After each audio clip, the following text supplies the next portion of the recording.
Amigos de EWTN y de Radio Católica Mundial, soy Alejandro Bermúdez y este es su programa Cara a Cara. Bienvenidos y gracias por acompañarnos a través de las ondas benditas de EWTN y de Radio Católica Mundial.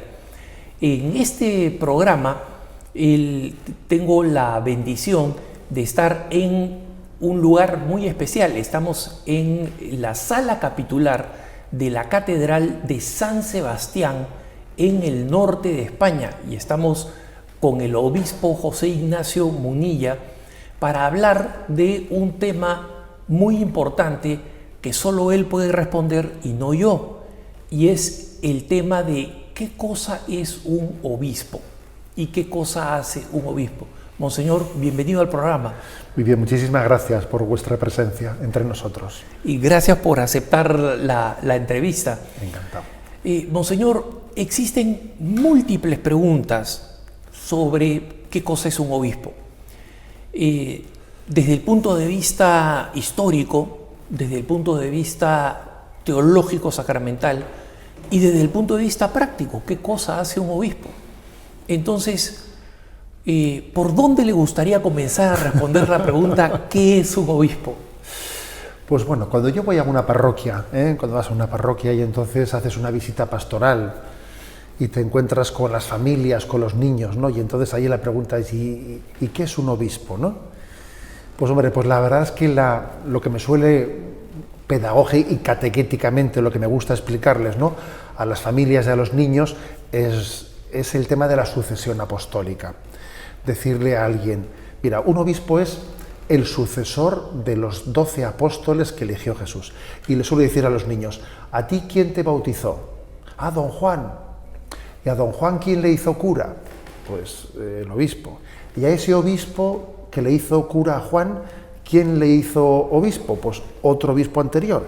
Y a ese obispo otro anterior. Y nos damos cuenta, uno abre los ojos para entender que en la Iglesia Católica hay una cadena ininterrumpida de sucesión apostólica que tiene su origen en uno de los 12 apóstoles. Bien es verdad que no sabemos cuál de los 12 será, con cuál de los 12 engarzamos, ¿no? A la hora Lo más probable para usted que sea Santiago, siendo el apóstol en España. Podría ser. No sabemos cuál de los 12, pero lo que sí que sabemos es que llegamos a Jesucristo mismo. Entonces, eso, cuando le explicas esto a un niño o a una familia, se dan cuenta de que un obispo para ellos es alguien importante, porque es alguien que les está engarzando, insertando con la historia de Jesucristo. Yo he recibido un bautismo en una iglesia que no se ha inventado a sí misma.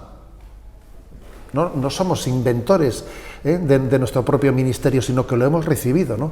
Transmitimos lo que hemos recibido en una cadena de sucesión.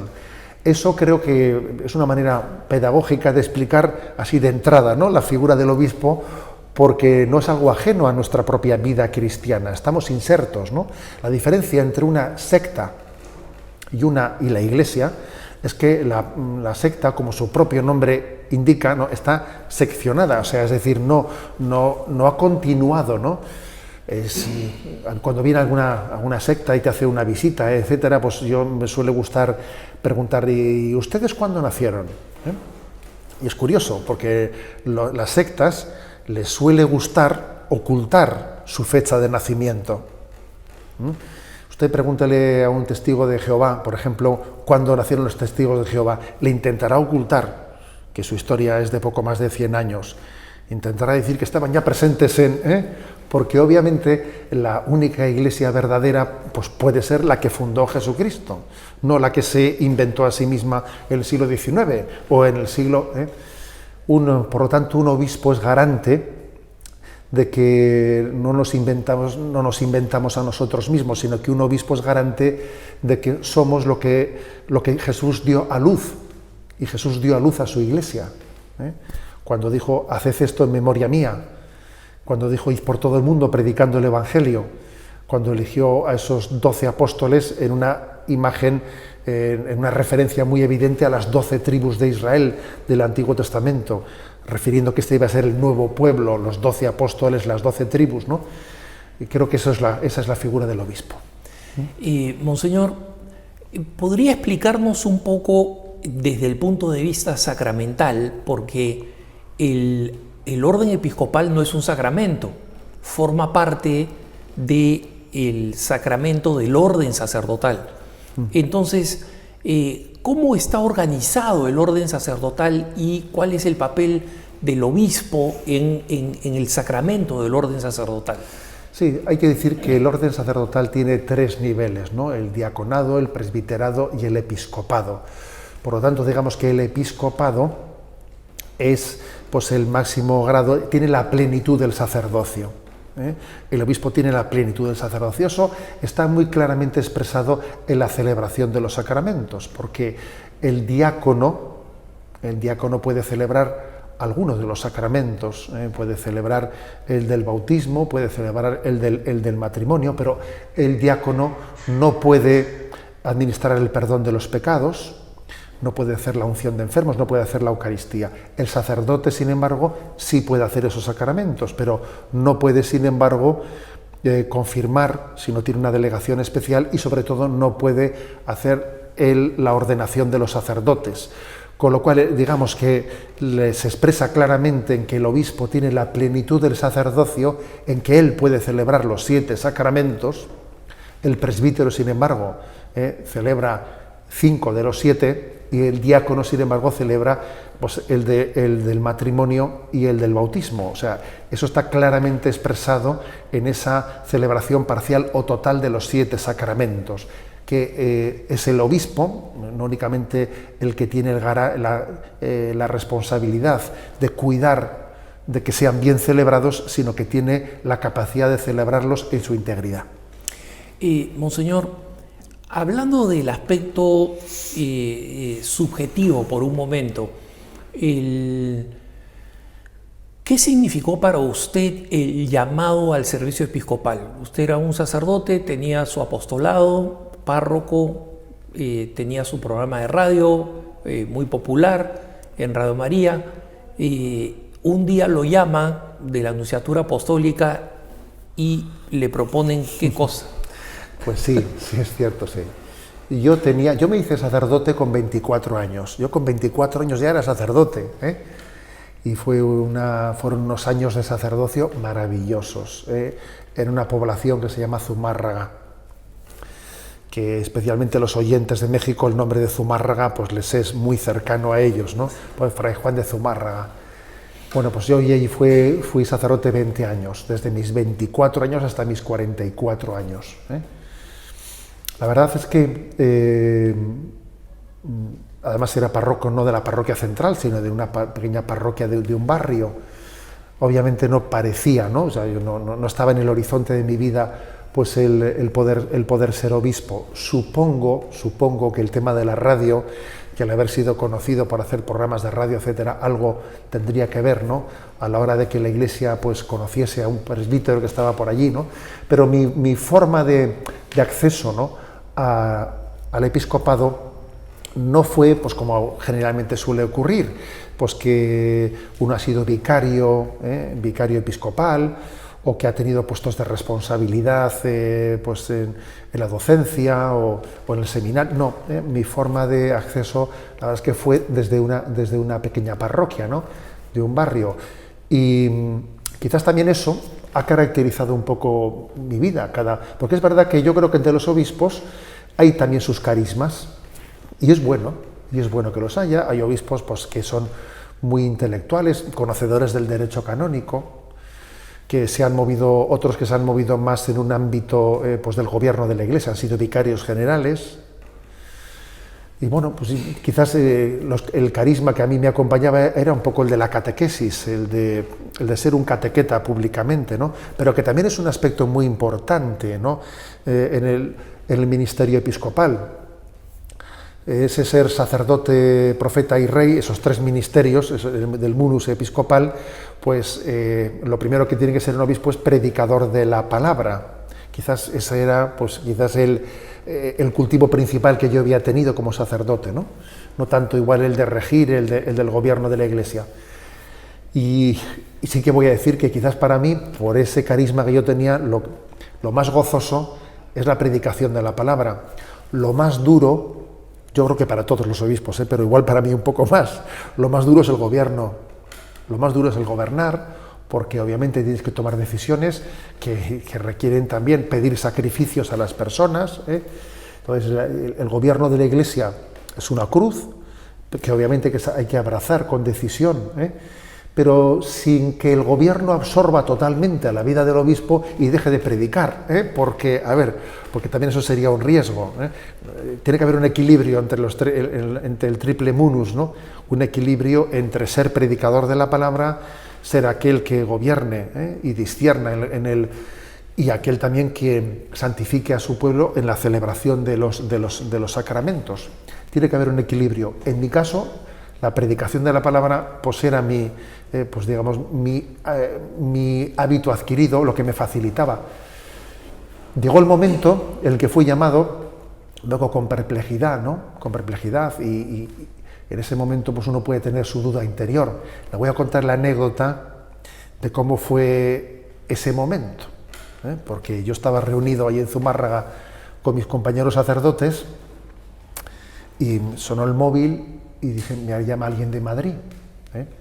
Salí fuera de la reunión y me dice por teléfono, oiga, soy una religiosa que le llamo de Nunciatura Apostólica de Madrid, por favor venga mañana a vernos con urgencia y no diga a nadie que le hemos llamado. Venga de Zumárraga a Madrid. Venga mañana, que son 500 kilómetros, venga mañana y no diga a nadie que le hemos llamado. Y claro, yo me quedé un poco diciendo, uy, esta llamada, ¿qué es esto, no? Y también llegué a pensar que esto será una broma, será una broma. Y llamé a información y pedí el teléfono de la Nunciatura. Y vi que el teléfono no coincidía con el que me había llamado. Dije, esto será una broma de algún amigo mío, que tengo amigos muy bromistas, Y llamé por teléfono para comprobar si era una broma y dije, ¿está Sor, la religiosa? Sí, ahora se pone, pues era verdad. Y dije, disculpe, ¿a qué hora habíamos quedado mañana? Y dice, a las 11. Bueno, o sea, que cuento esta anécdota como que verdaderamente hay cosas en la vida que son sorpresivas para uno. Yo me he acordado muchas veces, ¿no?, de ese otro te ceñirá y te llevará a donde tú no quieras, tú no esperabas, ¿no? Pero bueno, ven y sígueme, ¿no? Yo creo que Dios da su gracia. Dios da su gracia. Por eso recuerdo que en el momento en el que me dijeron, tiene usted que elegir un lema episcopal, ¿no? Se me ocurrió decir, en ti confío, en ti confío, hacer un acto de abandono en la divina providencia y confiándome en aquello que dice San Agustín, que es una de sus expresiones geniales, ¿no? Dios no llama a los capacitados, no elige a los capacitados, sino que capacita a los elegidos. Y es cierto. O sea, Dios no elige a los capacitados, capacita a los elegidos.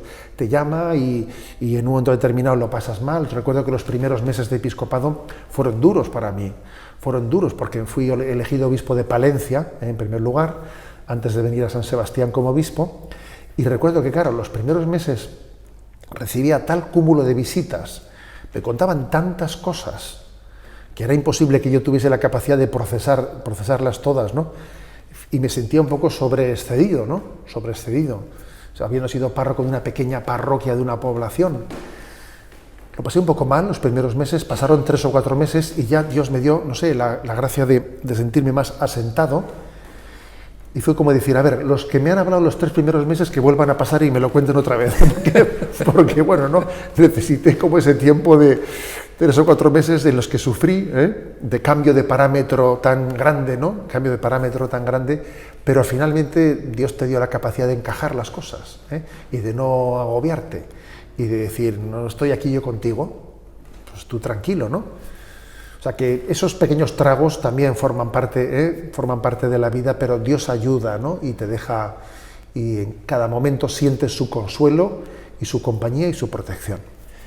Monseñor, me gustaría que elaborara un poco más, porque es algo que me parece que mis hermanos laicos tienen que entender, y es la cantidad de direcciones en las cuales es jalado un obispo. Cuando usted contaba esta primera experiencia en Palencia, de tantas cosas que le decían, muchas veces mis hermanos laicos se ven frustrados porque cuando le dicen algo al obispo no lo ven actuar inmediatamente en esa dirección. Y parte de ello creo yo que tiene que ver con el hecho de que el obispo escucha una multitud de opiniones y muchas veces es difícil encontrar el punto medio, o cuando lo encuentra no es satisfactorio para todo el mundo, ¿no? Vamos a ver, el primer reto es que el obispo tiene, para poder regir, para poder gobernar una diócesis, tiene muchos frentes, que son muy distintos, y todos ellos tienen que ser acometidos, porque, claro, el obispo llega uno a una diócesis y de repente empieza a recibir visitas, por ejemplo, referentes a la educación católica, a los colegios católicos. ¿Qué hacemos? ¿Cómo orientamos esto? Tenemos esta crisis, ¿qué apuestas hacemos con respecto a la educación católica, a la elección? Claro, es un frente totalmente específico que requiere mucha atención. Luego de repente recibe las visitas de todo lo que hace referencia al mundo de Cáritas, a toda la importancia de poder atender a todos los necesitados, la crisis económica, etcétera, etcétera, y pues, la ayuda a todas las adicciones, los drogadictos, el proyecto Hombre, etcétera, y de repente también eso es un gran mundo para él. Luego está el tema pues, por ejemplo, del tema de las nulidades matrimoniales, el acompañamiento a los matrimonios en crisis, los centros de orientación familiar. Obviamente el seminario para él, el acompañamiento de los seminarios, de los seminaristas, es un tema clave, es posiblemente una de las cuestiones que más debe de ocupar la vida del obispo, el cuidado de los sacerdotes. A ver, es tal el cúmulo de frentes que puede ocurrir que se quede uno paralizado. Entonces, porque cuando hay demasiadas cosas, pues es muy importante ver por dónde comenzamos y cómo priorizamos. En la vida de un obispo es muy importante la conformación de un equipo de gobierno. Para un obispo es clave el tener personas de confianza a las que poder delegar. Y eso no se hace tan fácilmente. Por eso es muy importante la formación del laicado, que pueda asumir responsabilidades. Qué importante es para un obispo, por ejemplo, ¿no?, el poder tener un buen delegado de medios de comunicación, el que sepa, yo en este tema descanso. Un buen delegado de enseñanza, alguien especialista. Es decir, cuando un obispo encuentra a alguien en el que confluye buena formación específica en esa materia, adhesión al magisterio de la Iglesia plenamente, vida espiritual intensa, un estilo humilde, empático, cariñoso, eso se ha encontrado con una joya que, vamos, es un regalo de Dios. Cuando alguien encuentra así, decir, le puedo encomendar un aspecto concreto, y eso no quiere decir que el obispo dimita de ese tema, porque tendrá con esa persona a la que se lo ha encomendado, deberá de tener un seguimiento de las cosas, pero tiene alguien en quien delegar. Porque hasta que no encuentre una persona de confianza, requiere del obispo un seguimiento muy continuado, y eso obviamente pues, te está retrayendo de fuerzas y de tiempo para otros terrenos, ¿no? Entonces es verdad que los campos son muchos, y eso ya es un gran reto para la vida del obispo. Luego otro tema es el que usted de alguna manera ha dejado intuir, ¿no?, en su pregunta, y es que los temas son complejos y cada uno tiene una visión parcial del tema, y alguien te viene a hablar de un problema y claro, te está contando el problema desde un ángulo, pero tú también has escuchado ese mismo problema desde otros ángulos y tienes que tomarte una decisión. Y además no siempre puedes contar todo, que a veces tienes que guardar un sigilo, de que a este le va a costar entender la decisión que yo voy a tomar porque él no conoce los datos que yo conozco. Pero además no se los puedo decir porque son delicados, porque son aspectos personales. Luego, también hay que entender que la vida de la Iglesia, a veces la no comprensión de determinadas cosas puede estar motivada pues, por muchos motivos, pero uno puede ser porque las cosas son complejas y no las conocemos en todos sus detalles. De todas maneras, es importante que también un obispo busque un equipo de gobierno en su entorno que le haga resolutivo, porque es verdad que uno de los problemas de la vida de la Iglesia es que a veces es como un transatlántico, un gran barco que para poder girar un poco necesita mucho espacio para girar. Y entonces no somos una Zodiac, que así que fácilmente vire, sino que uno se encuentra con ciertas instituciones que tienen unos hábitos adquiridos en los que desde que un obispo mismo pide que haya un cambio de rumbo hasta que lo logra, pues teóricamente el obispo tiene la autoridad. Sí, tiene la autoridad, pero le puedo decir por mi propia experiencia que desde que un obispo marca, ¿no?, pues, por ejemplo, en la enseñanza, un rumbo hasta que consigue implementar y que eso los alumnos lo noten y se traslade al día a día de la enseñanza de un alumno, pasa mucho tiempo, porque los hábitos adquiridos pesan mucho. Luego también el pastoreo de la Iglesia requiere perseverancia. Creo que hay que saber mantener el pulso en el rumbo que se quiere tomar en la Iglesia, ser lo más resolutivo posible, pero perseverante, sobre todo perseverante, porque aquí vence el que persevera. Yo creo. Y Monseñor, cuando usted habla de la perseverancia, y se me viene a la cabeza la imagen que usted menciona, la del transatlántico que tiene que girar y que le toma mucho para girar. No solamente le toma tiempo, sino esfuerzo, es decir, hay que seguir manteniendo el timón en esa dirección de giro, ¿no? ¿Le parece a usted que existe alguna manera en que los laicos entendamos mejor y seamos más solidarios con nuestro obispo cuando se gobierna y cuando toma tiempo algunas decisiones? Vamos a ver, yo creo que es muy importante en la vida de un obispo, puede ser muy importante el que haya personas concretas que tengan un ofrecimiento de sus potencialidades al servicio de la Iglesia. Puede ser eso, como he dicho anteriormente, puede ser una gran joya. También es verdad que es muy importante la versatilidad, porque a veces uno, cuando se presenta ante un obispo, pues un obispo también es posible que no esté en la situación de pedirle a esa persona aquello que coincida plenamente con sus talentos y potencialidades, porque en ese momento el obispo lo que tiene es un problema concreto y necesita dar una respuesta urgente a ese problema concreto que tiene, que no siempre coincidirá al 100% con las potencialidades y características que una persona tiene, ¿no? Por eso creo que también tenemos que tener disponibilidad para servir allá donde sea necesario, en lo que sea. No estar esperando a la situación ideal, que encaje como anillo al dedo, que se dice, ¿no?, como anillo al dedo en la posibilidad de servir, sino que es que a veces para poder servir lo que hay que tener es prontitud para coger la escoba, dicho así con una imagen gráfica, prontitud para coger la escoba en los y luego ya habrá tiempo de ir matizando de qué manera podemos servir mejor, ¿no?, en la vida de la Iglesia. Pero a veces lo urgente suele ser también lo que más requiere a un obispo, que es un peligro, porque hay que tener cuidado de que lo urgente no te quite de lo importante, pero hay que responder a lo urgente también.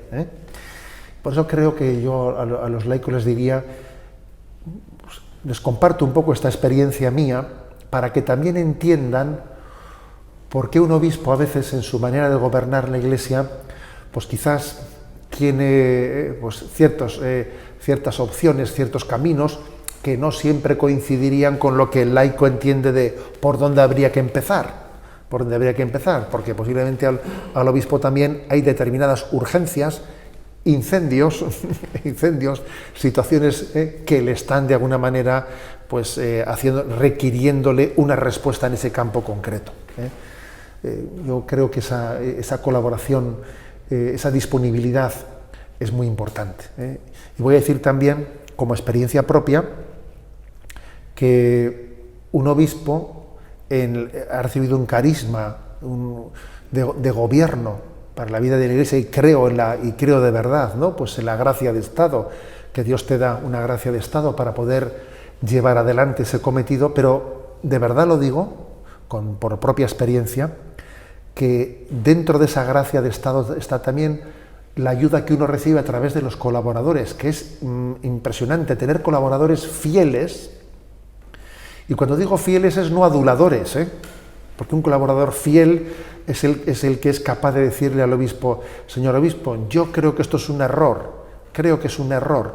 O sea, que el obispo tenga colaboradores fieles, que sean capaces de ofrecerse humildemente, pero también diciéndole lo que piensan, diciéndole con libertad lo que piensan, es una ayuda inmensa en la vida de un obispo.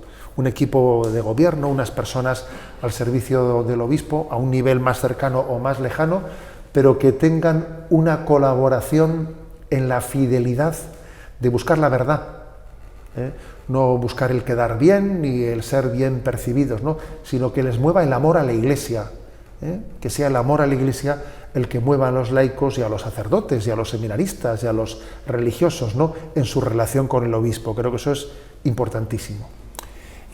Hay algunas responsabilidades, Monseñor, de los obispos, sobre los cuales no solamente la Iglesia, sino el mundo entero presta muchísima atención.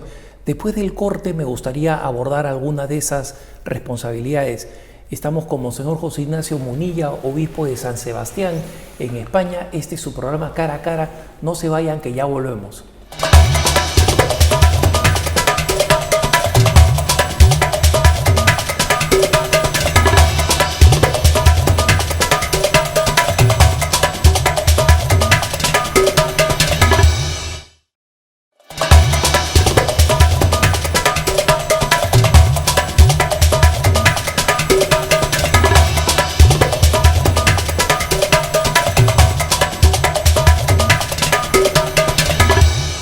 Estamos de vuelta con su programa Cara a Cara. Soy Alejandro Bermúdez y estamos aquí en este programa especial desde San Sebastián. Estamos conversando con Monseñor Munilla sobre un tema de enorme curiosidad para el laico. ¿Qué es un obispo y qué cosa hace un obispo? Cuando nos íbamos a la pausa, Monseñor, usted hablaba de las numerosas responsabilidades que tienen los obispos y de la necesidad de encontrar buenos colaboradores, y los laicos podemos ser colaboradores sobre todo con el aprecio y la oración constante por el obispo, ¿no? El mismo Papa suele decir: recen y hagan rezar por mí, y esa es una de las mejores formas en las que los que no estamos directamente involucrados con una curia podemos servir a nuestro obispo. Pero una de las responsabilidades respecto de las cuales ha habido un poco de sensacionalismo, pero existe una genuina preocupación, es la protección de los menores en las diócesis. Nosotros sabemos de los 11 años atrás el escándalo horrible que se produjo en Estados Unidos respecto del abuso de menores por parte de sacerdotes. Eso tuvo su cola en muchos lugares, en Europa, en América Latina, y siempre existe la preocupación ahora latente, no solamente de parte de los fieles laicos, sino también de los medios de comunicación, por ejemplo, si es que la Iglesia está haciendo lo suficiente para proteger a los menores. ¿Cuál es su política al respecto? ¿Cómo maneja usted este tema?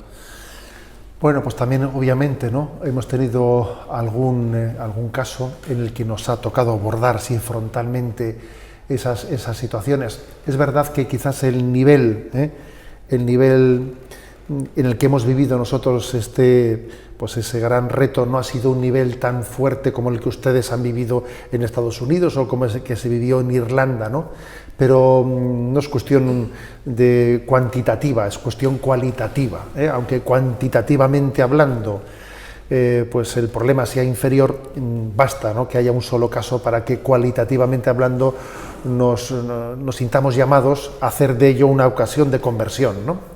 A ver, yo creo que yo he procurado que cuando me ha tocado abordar esa cuestión nuestro pueblo de Dios me haya visto a mí directamente en primera persona, y haya visto que el obispo ha tenido una comunicación directa con su pueblo y con los medios de comunicación en los que nos hemos expresado como que nosotros somos los primeros interesados, que no tenemos ninguna intención de taparnos a nosotros mismos, porque la verdad nos hace libres. Yo creo que el mostrar claramente a nuestro pueblo al que nos dirigimos y a los medios de comunicación que el objetivo de la vida de la Iglesia no es cuidar su imagen, sino que es vivir en verdad, eso es muy importante.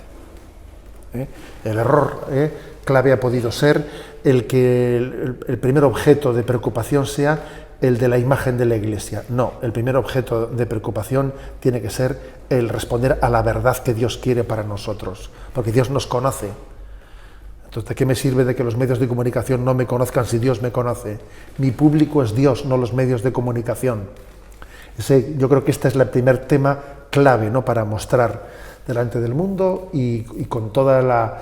Y por tanto que vean que la Iglesia no está para taparse ni defenderse a sí misma, sino para buscar la verdad. Y que nosotros no estamos por encima del mensaje que predicamos, sino que estamos por debajo de ese mensaje. Y que cuando predicamos un ideal, nosotros estamos también interpelándonos a nosotros mismos.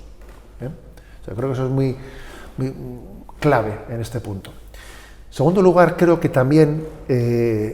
además de tomar una serie de medidas prudenciales, pues de que las personas que trabajan con los niños hayan tenido un discernimiento sobre su idoneidad, etcétera, etcétera, etcétera, yo creo que es clave de esta crisis. También la Iglesia ha entendido que los discernimientos vocacionales son muy importantes, porque estamos en una sociedad, en una cultura en la que se han generado muchas heridas afectivas, muchos desequilibrios afectivos, y tienen que ser abordados. No es posible que en el acceso, ¿no?, al sacerdocio pues no exista ese necesario discernimiento de si una persona tiene el necesario equilibrio interior, psicológico, afectivo para poder llevar adelante la tarea sacerdotal. Luego, el discernimiento en el seminario es básico. Voy a decir que quizás sea una de las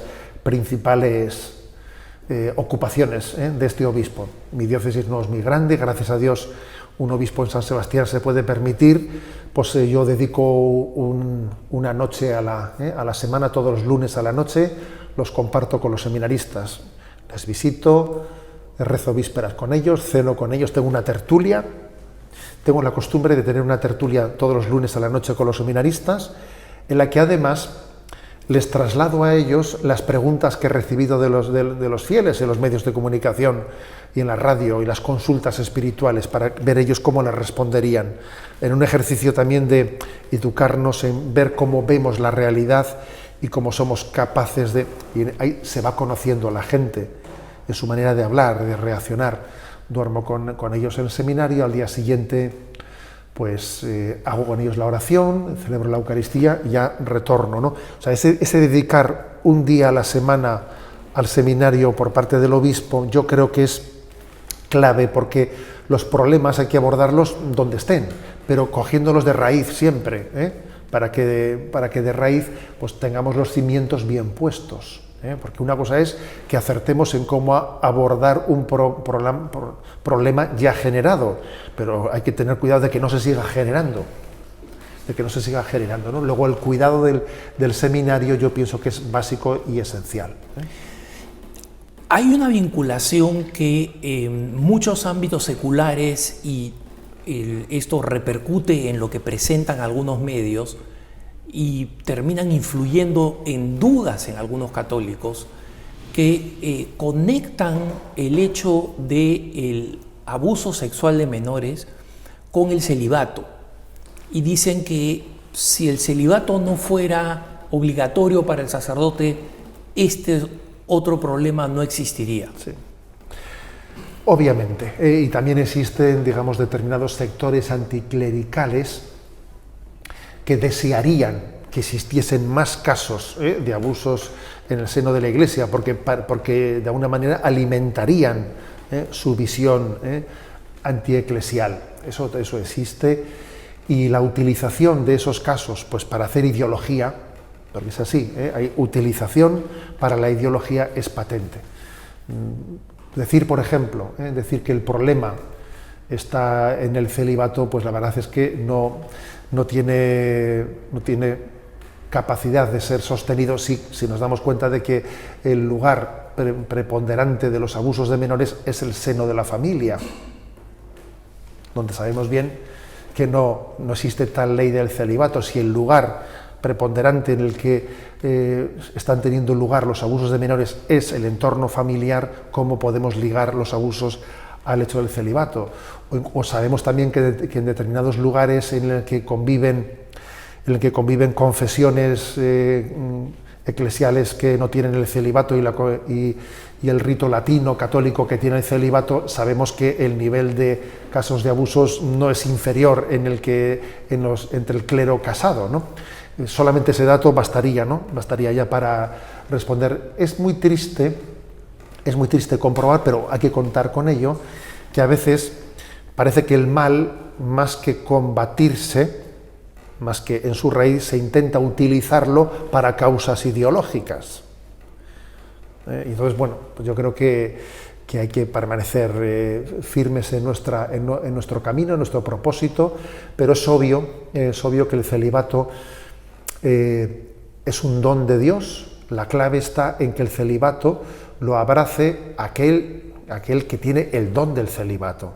Es decir, el celibato es un don. La Iglesia no impone el celibato a los candidatos al sacerdocio. Repito, la Iglesia no impone el celibato a los candidatos al sacerdocio. Más bien, elige los candidatos al sacerdocio entre los que tienen el don del celibato, que es muy distinto. Nosotros elegimos los candidatos entre los que han recibido el don al celibato. No pretendemos, porque el celibato no puede ser impuesto a nadie, es un don de Dios. Luego lo que tenemos que es discernir quién tiene el don, y entre los que tienen el don podremos elegir los candidatos al sacerdocio. Creo que ese matiz es clave, ¿no?, para entender el contexto en el que tiene lugar la vivencia del celibato en la vida de la Iglesia. Monseñor, yendo a otro tema que también intriga a muchos de los laicos, ¿qué hace un obispo durante el día? ¿Cuál es la descripción de su día de trabajo? Sabemos, como usted nos ha contado, que el día lunes es un día distinto del día martes, porque usted lo pasa con sus seminaristas, pero si tuviéramos que hacer una especie de descripción del día de un obispo, ¿cómo lo describiría usted? Esa es una pregunta muy frecuente que también lo hacen los niños y los jóvenes y los adultos, ¿no? Bueno, pues la verdad es que yo creo que la vida del obispo, supongo que también habrá diferencias, ¿no?, entre los obispos por el estilo de su episcopado y por sus carismas personales. Eso también, dicho sea de paso, supongo que el testimonio concreto mío tampoco tiene por qué ser un testimonio estandarizado. Yo creo que la vida del obispo se caracteriza por no ser muy regular, por poder ser bastante irregular, porque dependiendo del momento, si está enfrascado en las visitas pastorales de las parroquias, si está, por lo tanto, desplazado fuera del lugar donde tiene su sede episcopal y está allí inserto en visitas pastorales, o si está más bien en un periodo más regular de su vida, puede haber grandes diferencias, ¿no? La agenda de un obispo, la verdad es que manda mucho.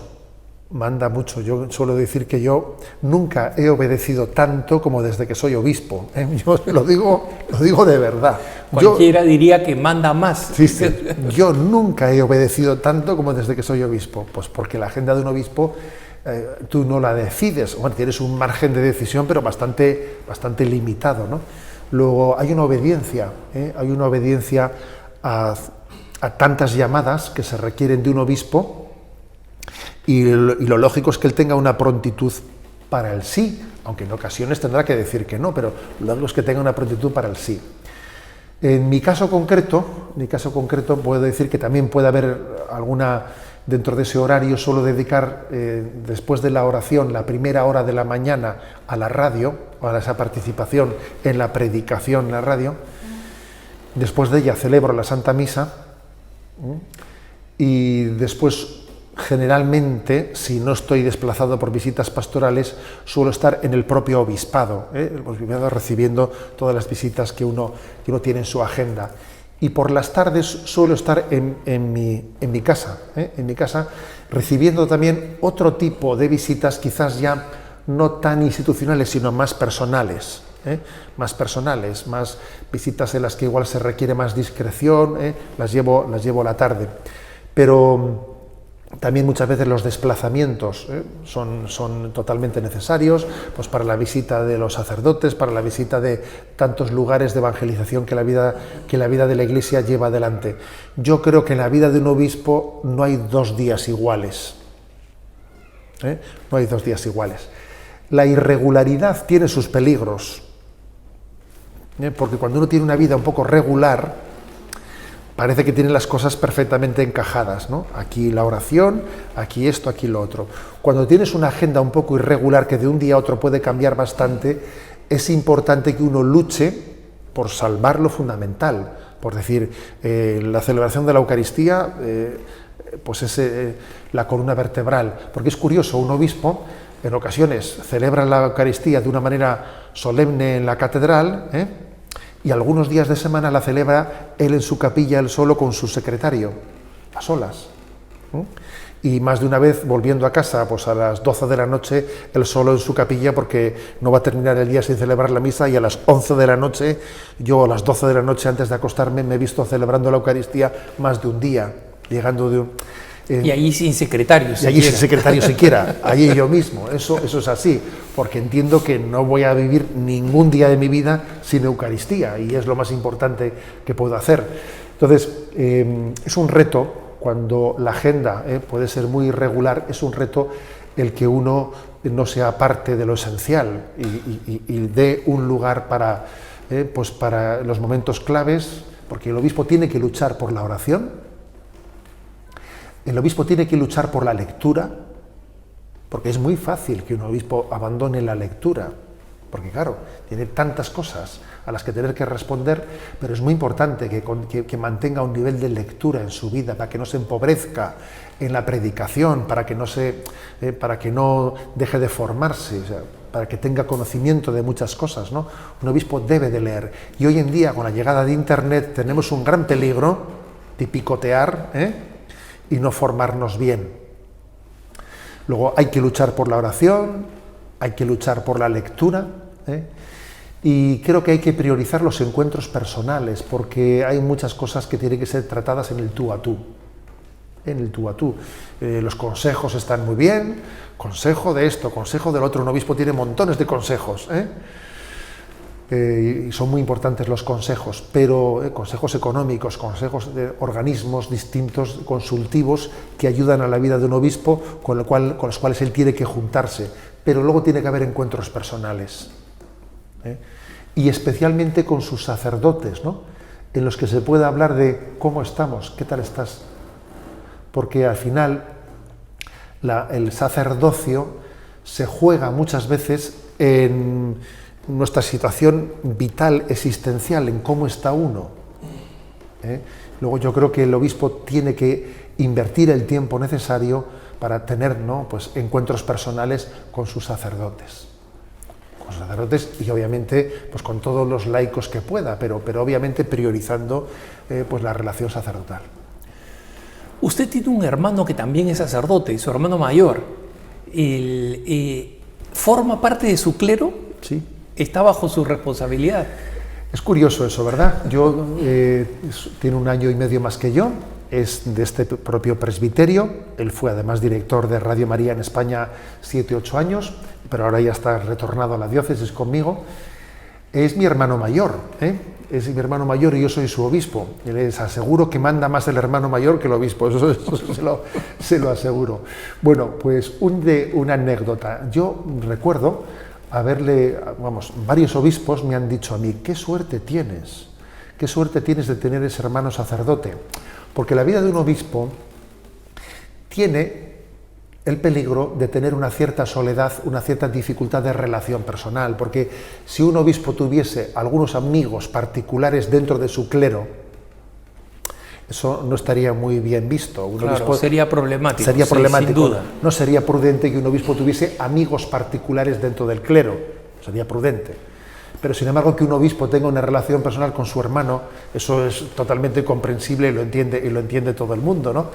Entonces, pues recuerdo varios hermanos obispos que me han dicho, qué suerte tienes de tener un hermano sacerdote con el que todo el mundo entiende que tengas pues un desahogo, porque es verdad que un obispo puede tener, ¿no? Puede tener la dificultad de, bueno, pues de ver, porque tiene su otro hermano obispo, está muy lejos, nada más lejos de un obispo que otro obispo. Es verdad que funcionan los teléfonos por la noche, porque sí que funcionan, ¿eh?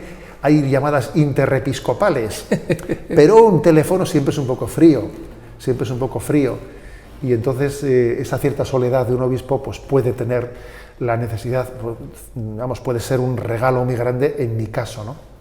Y voy a decir una cosa más, que tengo la inmensa suerte de que mi madre, nuestra madre de 88 años en este momento, viva conmigo. La verdad es que para un sacerdote, para un obispo, que tenga el regalo de que su madre o sus padres no puedan vivir con él, pues es también un factor de equilibrio interior muy grande, de equilibrio afectivo, equilibrio interior. Y al pueblo de Dios le gusta mucho, yo lo observo así, al pueblo de Dios le gusta mucho verle al sacerdote o al obispo con su madre, le gusta mucho, porque le ve bien arropado.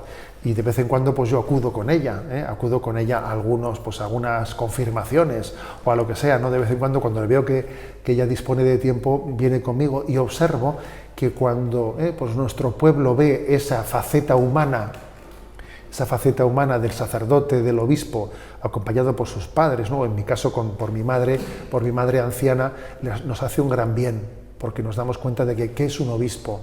Pues es alguien, como decía el Papa Francisco, ¿no? Cuando le ordenó al obispo auxiliar de Roma, le dijo algo muy importante, le dijo, no olvide usted que debajo de este anillo se esconde otro anillo, la alianza nupcial de sus padres.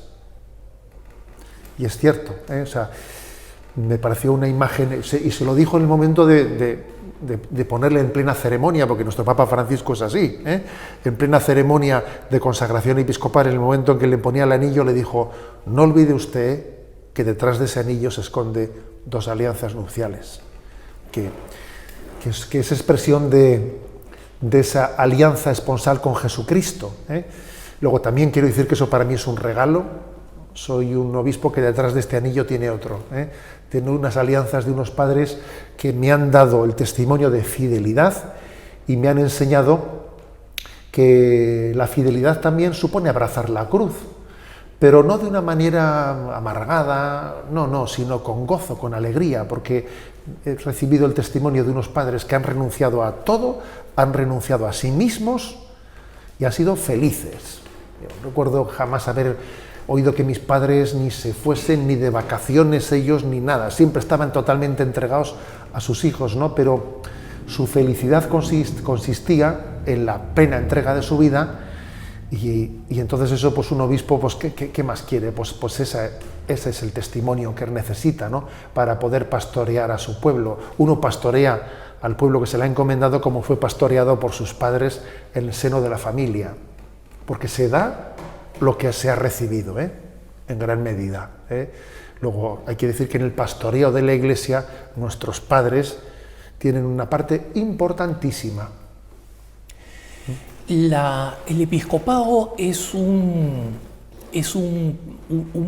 peso, una carga, una responsabilidad llena de los dones y de las gracias sacramentales propias, pero sin embargo usted es consciente de todo lo que va a tener que dar cuenta a Dios respecto de no solo usted, sino de toda la grey, ¿no? Incluso en ese contexto, ¿cuáles son las cosas o cuál es la cosa más gratificante para usted como pastor?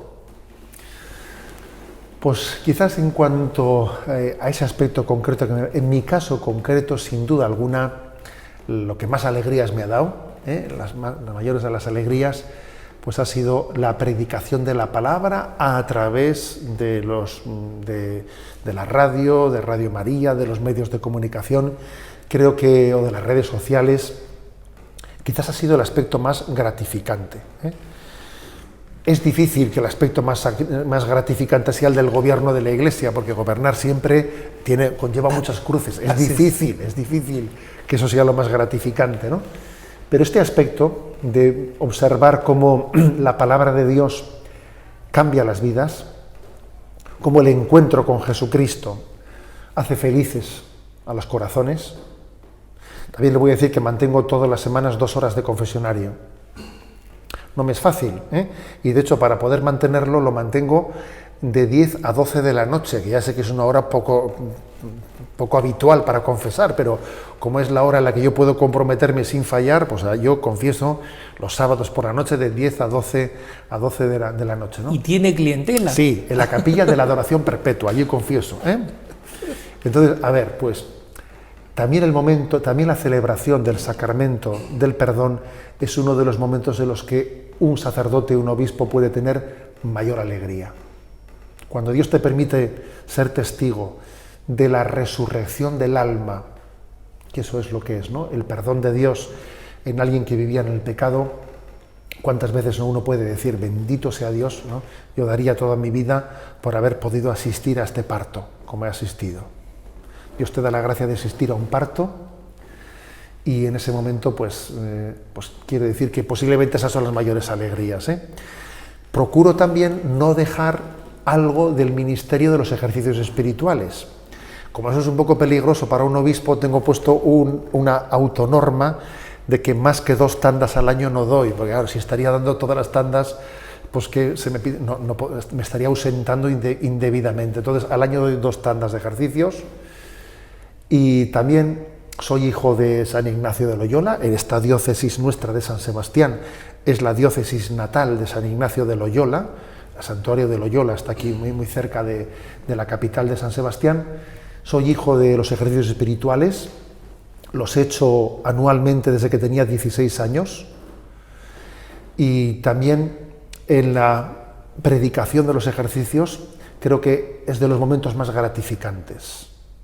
He sacrificado dar ejercicios, porque entre una charla y otra tienes que recibir a las personas, pero los ejercicios espirituales puede ser uno de los momentos más gratificantes porque en él uno es testigo de la capacidad de Dios de transformar las vidas, de regenerarnos, de lo que decía el Evangelio de San Juan, de volver a nacer de nuevo. ¿Cómo puede un hombre volver a entrar en el seno de su madre y nacer de nuevo? Pues por la gracia de la conversión. Pues posiblemente yo diría, a ver, ¿cuáles son las mayores alegrías de un obispo? Pues esas. Y también el observar que hay momentos, ¿no?, en los que tus cruces encuentras fieles que te acompañan, ¿no?, de una manera. Voy a contar la anécdota de un momento en el que tuvimos un gran disgusto en torno a uno de estos casos de abusos de menores, en el que un obispo obviamente recibe un gran disgusto. Salió en el noticiario de la noche y después de ese noticiario fui a la capilla de la adoración perpetua, donde también tengo mi turno semanal, tengo 2 horas de adoración en la madrugada. Me tocaba mi turno de adoración y dije, bueno, voy. Después de este disgusto me toca la adoración y me llevé la sorpresa de que la iglesia de la adoración perpetua a esa hora de la madrugada, en vez de estar vacía, porque esas horas de la madrugada está uno solo, me llevé la sorpresa de que había muchos fieles que después de haber escuchado las noticias habían dicho, pues yo en vez de irme a la cama me voy a la adoración perpetua. Y me encontré allí obispo de la diócesis rodeado de un grupo de fieles grande que había decidido ir a orar, y cuando me vieron, ¿no?, allí rezando, uno de ellos se me acercó y me dijo, señor obispo, váyase usted a la cama que mañana tiene una rueda de prensa, nosotros ya rezamos esta noche. Maravillosa historia, monseñor. Muchísimas gracias y gracias por habernos acogido aquí como anfitrión. Este ha sido un programa cara a cara. Soy Alejandro Bermúdez. Los dejo con la mejor programación católica, EWTN y Radio Católica Mundial. Hasta la próxima y que Dios los bendiga.